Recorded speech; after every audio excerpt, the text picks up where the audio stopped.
हरिओम, नमस्कार, राम राम। आप देख रहे हैं श्री गंगा ज्योतिष और मैं आपके साथ आपका ज्योतिष मित्र डॉक्टर राजकुमार शर्मा। देखिए, आज हम चर्चा करेंगे कि क्यों पहले के ज़माने में विवाह में देरी नहीं हुआ करती थी और आज के ज़माने में विवाह में इतनी देरी क्यों होती है। क्या पहले ग्रह नहीं थे? पहले भी वही नवग्रह थे, आज भी वही नवग्रह हैं। तो इसके बारे में हम चर्चा करते हैं। आप वीडियो में अंत तक बने रहिएगा और जिन लोगों ने हमारे चैनल को सब्सक्राइब नहीं किया है कृपया सब्सक्राइब कर लें। देखिए, पहले के ज़माने में और आज के ज़माने में एक अंतर तो मुख्य है कि आप लोग बेटियों को चाहते ही नहीं हो। आप लोग बेटियों को चाहते ही नहीं हो और बेटियों को नहीं चाहोगे तो आज जैसा आपको भोगना पड़ रहा है आगे इससे ज़्यादा भोगना पड़ेगा। एक बात बताइए, आप लोग चाहते हो कि मुझे बेटी ना हो बेटा हो, तो ये बेटा किसके होगा? जो आपकी पत्नी है वो भी तो किसी की बेटी है, वो भी तो किसी की बेटी है। अगर वो बेटी ना चाहते तो आपके बेटा कहाँ से होता? तो भैया, इस सृष्टि का संचार या कहें कि ये सृष्टि किसके पीछे चल रही है, तो ये एक स्त्री तत्व के पीछे ही चल रही है। इन बेटियों के पीछे ही ये पूरा संसार चल रहा है। तो सबसे पहले तो अपनी मानसिक स्थिति को सुधारिए, इस मानसिकता को सुधारिए कि बेटी नहीं चाहिए बेटा चाहिए। देख लीजिए, पिछले 10 से 15 साल का आप रिकॉर्ड उठाकर देखिए, आपने कहा कि बेटी नहीं चाहिए बेटा चाहिए बेटा चाहिए। आज औसत सभी समाज के अंदर बेटियों का औसत बहुत ज़्यादा गिर गया है, बेटियां का औसत बहुत ज़्यादा गिर गया है। आपको मैं समझाऊं, आज लगभग औसतन 10 लड़कों पर सिर्फ 2 ही लड़कियों का औसत है। कहाँ से लाओगे आप? विवाह में देरी ना होगी तो क्यों नहीं होगी? देरी होना स्वाभाविक है। 2 लड़कियां हैं 10 लड़के हैं, वो अपने हिसाब से अपने मिजाज से जो है वो लड़के पसंद करती हैं। 8 लड़के फिर भी बाकी रह गए हैं। तो भैया, बेटियों को बचाइए, बेटियों को आप हीन भावना से मत देखिए। जब बेटी बड़ी हो जाती है ना, तो पुरुष पुरुष ही होता है, स्त्री स्त्री होती है। वह बेटा फिर भी आपकी इतनी परवाह नहीं करेगा जितनी परवाह आपकी बेटी करेगी पराये घर जाने के बाद भी।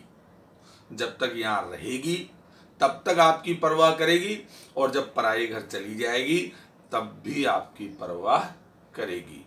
तो मेरी आप सबसे गुजारिश है कि बेटियों को हीन भावना से देखना बंद करें। आज भी हमारे भारत देश में बहुत सारे इलाके ऐसे हैं जहाँ पर खास तौर पर स्त्रियों की मानसिकता यही है, खास तौर पर स्त्रियों की यही मानसिकता है कि नहीं बेटा तो होना ही चाहिए, कुलवर्धक तो होना ही चाहिए। कोई बात नहीं, कुलवर्धक भी आपको चाहिए, लेकिन उस बेटी को हीन भावना से मत देखो। उसको भी उसी के बराबर दर्जा दो, उसको भी उसी के बराबर तवज्जो दो। दूसरा कारण विवाह में देरी होने का दूसरा कारण क्या है? पहले के जमाने में जो घर बनते थे उन घरों के अंदर शुक्र तत्व की प्रचुर मात्रा रहती थी। कैसे? पहले के जमाने में जब हम घर बनाते थे तो उन घरों के अंदर चौक रखा जाता था बीच में। आपको ध्यान हो तो बीच के अंदर खुला रखा जाता था चौकोर सा, और उस खुले के नीचे हमारे आंगन में भी चौकोर सा कच्चा रखा जाता था। वो शुक्र तत्व था और शुक्र तत्व जब उस घर में विराजमान रहता था तो शुक्र ही विवाह का कारक है, शुक्र ही संतान का कारक है।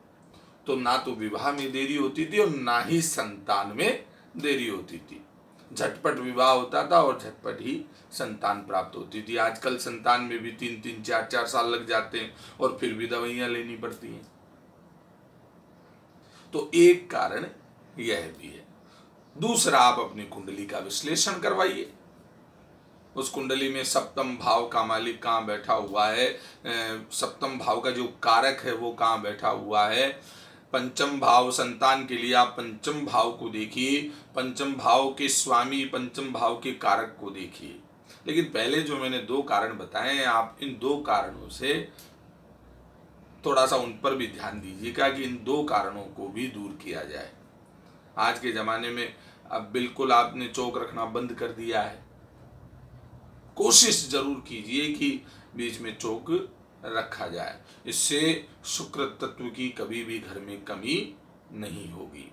बाकी आपके अगले वीडियो में आपको बताया जाएगा कि कुंडली में सप्तम भाव के ग्रह या सप्तम भाव के स्वामी या सप्तम भाव के जो कारक ग्रह हैं, यदि वो कमजोर हों तो विवाह में कितनी देरी होती है और किस उपाय से करना चाहिए। उसी प्रकार पंचम भाव का कारक ग्रह या पंचम भाव का स्वामी अगर कमजोर है या शत्रु घर में जाकर बैठे हुए हैं या उनके ऊपर शत्रु दृष्टि है, तो संतान प्राप्ति में कितनी देरी रहेगी, कब तक संतान प्राप्त होगी और क्या उपाय है, इसके बारे में अगले वीडियो में चर्चा करेंगे। धन्यवाद।